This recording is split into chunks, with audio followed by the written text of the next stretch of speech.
আমাদের সকালবেলার খাওয়া দাওয়াটা চন্দ্রেশ্বর মন্দিরের এক সাইডের দোকান থেকে আমরা করে ফেললাম, আর রুদ্র আমার সাইডে বসে দুষ্টুমি করছিল। চন্দ্রেশ্বর মন্দিরের লাইট দেখা আমরা এখানে দেখে নিলাম, আর শিব আর পার্বতীর খুব সুন্দর একটা মূর্তি ছিল।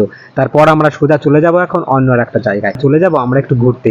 আর আমরা ঘুরতে যেতে যেতে চলে এলাম কোথায়, চলো বন্ধুরা সব তোমরা ভিডিওটার প্রথম থেকে শেষ পর্যন্ত দেখতে থাকো, তাহলেই বুঝতে পারবে আমরা আজকে কোথায় চলে দীঘাতে এসে আমরা চলে এলাম তালেশ্বর। আর এই তালেশ্বরে নাকি প্রচুর পরিমাণে লাল কাঁকড়া দেখা যায়। তোমাদের সঙ্গে সবটুকুই শেয়ার করবো, চলো তাহলে ভিডিওটা তোমরা স্কিপ না করে দেখতে থাকো। আর এই তালেশ্বরে আসলে তোমরা এই দোকানগুলো একদম দেখতে পাবে, এই দোকানগুলো একটা ছোট্ট ছাতার নিচে সব দোকানগুলো এক লাইনে। আর বন্ধুরা তোমরা ওই দূরে দেখতে পাচ্ছ এই জলের ওই সাইডে আরো দ্বীপ আছে, আর ওই সাইডে যেতে হলে নাকি নৌকাতে যেতে হবে। তো বন্ধুরা তাহলে কি ওই পারে যাবো আর তোমাদের লাল কাঁকড়া দেখাবো। এদিকে রুদ্রর প্রচন্ড গরম লেগে গেছে, তাই তো রুদ্র একটু ডাব খাবে না, ও শুধু জেদ করছে কাকা চলো আমি আর তুমি ওই সাইডে চলে যাই। তারপর আমি রুদ্রকে অনেক বুঝিয়ে রুদ্রকে বললাম কাকা একটু ডাব খাও। আর যাই হোক না কেন রুদ্র আমার কথা শোনে, গুড বয়ের মতন রুদ্র ডাব খাচ্ছিল।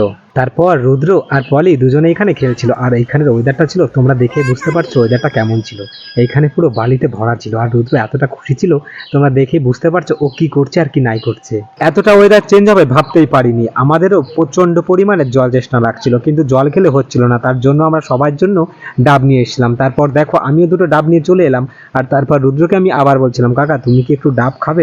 এক কথায় বলতে পারো তালসারিটা মনে হচ্ছিল মরুভূমি। রুদ্র দৌড়াদৌড়ি করতে করতে রুদ্রেরও কষ্ট হয়ে গেছিল। নেক্সট পার্টে